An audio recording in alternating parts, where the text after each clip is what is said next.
Welcome to Expert Steno Academy. Expert Steno Academy में आप सभी का बहुत स्वागत है। लास्ट क्लासेस में हमने प्रीफिक्स और उससे रिलेटेड एक्सरसाइज की। आई होप आपको वो कंसेप्ट क्लियर हो गया होगा। आज इस क्लास में हम एक नए कंसेप्ट के बारे में बात करेंगे जो है सफिक्स एंड टर्मिनेशंस का। सफिक्स एंड टर्मिनेशन मतलब जो स्ट्रोक के एंड में फिक्स हो। ये कुछ रूल्स मैंने पहले से लिख के रखे हैं। बात करते हैं फर्स्ट रूल के बारे में। A light dot is used to represent suffix ing at the end of any stroke, logogram, half length or double length stroke where convenient to write and to understand। मैंने examples बहुत सारे लिए हैं ताकि आपको मुश्किल ना हो। इस रूल का मतलब है जब हम एक लाइट डॉट लगाते हैं सफिक्स की कोई स्ट्रोक के एंड में, लोगोराम यानी शब्द चिन्ह के एंड में, हाफ लेंथ और डबल लेंथ स्ट्रोक के जहां हमें कन्वीनियंट हो तो वो इंक को रिप्रेजेंट करेगी। ये ध्यान रखिए, वो इंक को रिप्रेजेंट करेगी। मैं वापस रिपीट कर रहा हूं, ए लाइट डॉट, एक लाइट डॉट हम लगाते हैं इंग की स्ट्रोक के एंड में, लोगोराम के एंड में यानी शब्द चिन्ह के एंड में, हाफ लेंथ और डबल लेंथ स्ट्रोक के जहां हमें कन्वीनियंट होता है उसे लिखना और पढ़ना, वो इंग को रिप्रेजेंट करती है। ये कुछ एग्जांपल्स मैंने लिए हैं। बात करते हैं फर्स्ट एग्जांपल के बारे में। फर्स्ट एग्जांपल मैंने लिया है पेइंग का। पेइंग में ये जो लास्ट में लाइट डॉट लगी हुई है ये इंक को रिप्रेजेंट करिए। पी लिखा है मैंने, इधर वोवल लिखा है, लास्ट में ये जो लाइट डॉट लगाई है ये इंक को रिप्रेजेंट करिए, ये बन गया पेइंग। नेक्स्ट एग्जांपल मैंने लिया है ईचिंग का। ईचिंग में देखिए मैंने चे लगाया हुआ है, इधर वोवल लगाया हुआ है, लास्ट में ये जो लाइट डॉट लगाई हुई है ना ये इंक को रिप्रेजेंट करिए, ये बन गया ईचिंग। फिर मैंने हेयरिंग का एग्जांपल लिया है। हेयरिंग में भी मैंने हे लिया, डाउनवर्ड वाला आर लिया, जो लास्ट में मैंने ये लाइट डॉट लगाई है ये इंक को रिप्रेजेंट करिए। फिर मैंने फील्डिंग का एग्जांपल लिया है, इसमें भी ये जो लाइट डॉट है ये इंक को रिप्रेजेंट करिए। फिर मैंने मोटरिंग का एग्जांपल लिया। मोटरिंग में डबलिंग प्रिंसिपल भी अप्लाई हो रहा है, डबल किया हुआ है ना, तर की साउंड आती है, इसमें डबलिंग प्रिंसिपल अप्लाई हो रहा है। जो लास्ट में जो लाइट डॉट लगाई हुई है ये इंक को रिप्रेजेंट करिए, ये बन गया मोटरिंग। मैं एक बार रिपीट कर देता हूं क्योंकि ये सफिक्स वाला कंसेप्ट बहुत काम आएगा, बहुत इंपॉर्टेंट कंसेप्ट है। लाइट डॉट हम लगाएंगे स्ट्रोक के एंड में, लोगोराम के एंड में या हाफ लेंथ और डबल लेंथ स्ट्रोक के एंड में, तो वो इंक को रिप्रेजेंट करेगा। ये ध्यान रखिए, वो इंक को रिप्रेजेंट करेगा। जैसे मैंने पेइंग में, ईचिंग में, हियरिंग में, फील्डिंग में और मोटरिंग में आपको लगा के भी दिखाया। आई होप आपको ये रूल क्लियर हो गया होगा। अब हम इसके सेकंड पार्ट के बारे में बात करते हैं। डॉट इंग cannot be used medially, so stroke ing is written to represent ingly। Examples मैंने काफी लिए हैं ताकि आपको डिफिकल्टी ना हो। इस पॉइंट का मतलब है कि अगर हम dot ing can not be use मिडली, अगर हमें डॉट लगानी है इंग की तो वो मीडियल में नहीं यूज होएगी। ये ध्यान रखिए, अगर हमें डॉट लगानी है इंग की तो वो मीडियल में नहीं यूज होएगी, हमें पूरा इंग लिखना पड़ेगा टू रिप्रेजेंट इंगली। एग्जाम्पल्स के थ्रू समझते हैं। जैसे मैंने एडमायरिंग का एग्जाम्पल लिया। एडमायरिंग में जो इंग वाली डॉट हमने लगाई है वो लास्ट में आ रही है, मीडियल में नहीं आ रही है ना। Dot ing can not be use मिडली। Admiring में जो इंग वाली डॉट आ रही है वो लास्ट में आ रही है, तो हमने डॉट लगा दी और एडमायरिंग वाला स्ट्रोक बना दिया। लेकिन अगर हमें एडमायरिंग ली लिखना है, अब एडमायरिंग ली में जो इंग है वो मीडियल में आ गया, तो इसमें हमें पूरा लिखना पड़ेगा। उसी तरह मैंने डिजर्विंग और डिजर्विंग ली का एग्जांपल लिया। डिजर्विंग में जो इंग है वो लास्ट में आ रहा है, तो हमने इंग वाली डॉट लगा दी स्ट्रोक के। लेकिन अगर हमें डिजर्विंग ली लिखना है तो इसमें मीडियल में आ रही है, तो हमें इसमें इंग पूरा लिखना पड़ेगा। मैं वापस रिपीट कर रहा हूं, dot ing can not be use medially, medially में नहीं यूज हो सकती। So stroke ing is written to represent ingly. Admiring में लास्ट में आ रही थी तो डॉट लगा दिया। एडमायरिंग ली में हमने पूरा इसलिए लिखा क्योंकि मीडियल में आ रही थी। डिजर्विंग में लास्ट में आ रही थी, लगा दिया। डिजर्विंग ली में मीडियल में आ रही थी तो पूरा लिखा।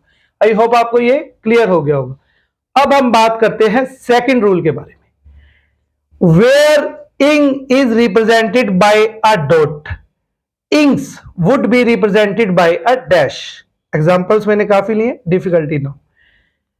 इस रूल का मतलब है कि इंग को हम डॉट से रिप्रेजेंट करते हैं, लेकिन अगर हमें इंग्स को रिप्रेजेंट करना है तो वो डैश से रिप्रेजेंट होएगा।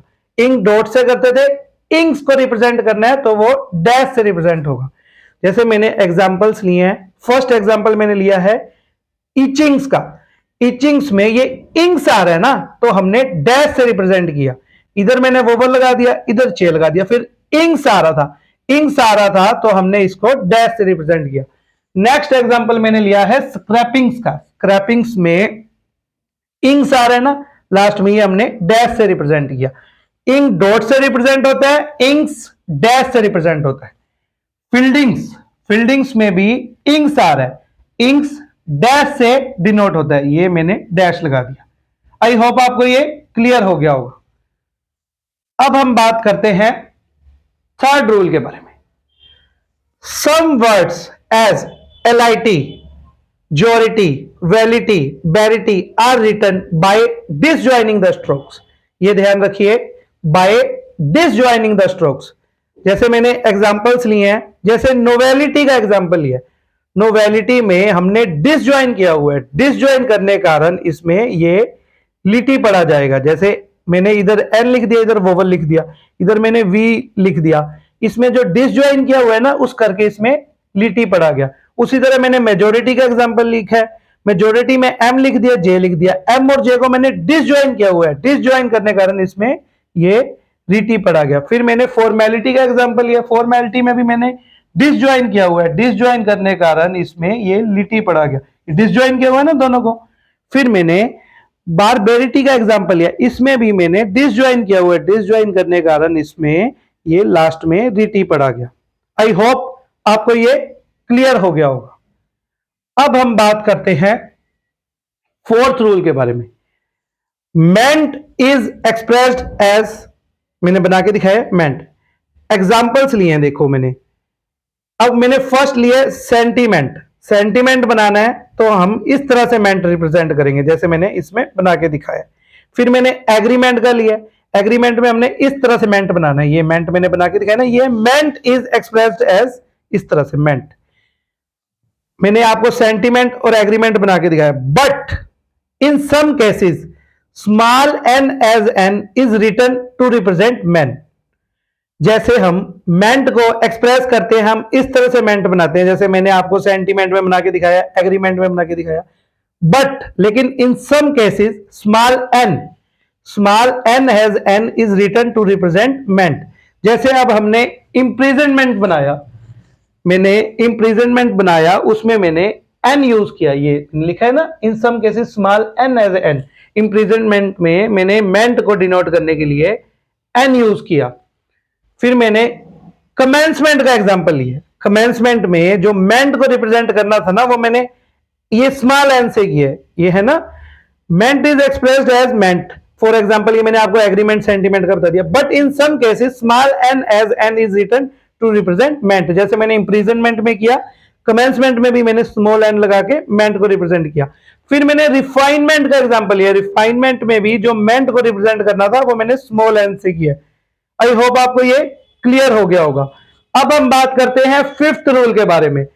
शिप इज रिटन बाय इश।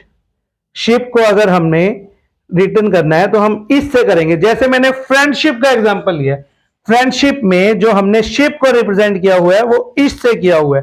फिर मैंने सिटीजनशिप का एग्जांपल लिया, सिटीजनशिप में भी जो हमने शिप को रिप्रेजेंट किया हुआ है वो इससे किया हुआ है। फिर मैंने लीडरशिप का एग्जांपल लिया, लीडरशिप में भी हमने जो शिप को रिप्रेजेंट किया हुआ है वो इससे किया हुआ है। फिर मैंने स्कॉलरशिप का लिया हुआ है, स्कॉलरशिप में भी मैंने इससे रिप्रेजेंट किया हुआ है। ये जो मैंने लिखे है ना, लीडरशिप और ये स्कॉलरशिप, ये मैंने डिसज्वाइन किए हुए हैं।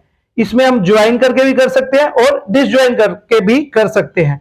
मैंने लीडरशिप और स्कॉलरशिप डिसज्वाइन करके किए हुए हैं। अब हम बात करते हैं सिक्स्थ रूल के बारे में। वर्ड इज रिप्रेजेंटेड बाय, ये स्ट्रोक मैंने वे वाला बनाया है। जैसे मैंने बैकवर्ड का एग्जांपल लिया, बैकवर्ड में जो मैंने वर्ड को रिप्रेजेंट किया है वो वे से किया है। ये मैंने स्ट्रोक बना के आपको दिखाया ना, word is represented by way. Backward में मैंने आपको जो वर्ड को रिप्रेजेंट किया है वो वे से किया है। तो आज हमने सफिक्स एंड टर्मिनेशन के बारे में पढ़ा। आज की इस क्लास में इतना ही। वीडियो अच्छा लगा हो तो आप लाइक एंड सब्सक्राइब जरूर कीजिए, इससे हमें मोटिवेशन मिलता है। आने वाली क्लासेस में आपको और नए कंसेप्ट सीखने को मिलेंगे। आज की इस क्लास में इतना ही। Thank you so much.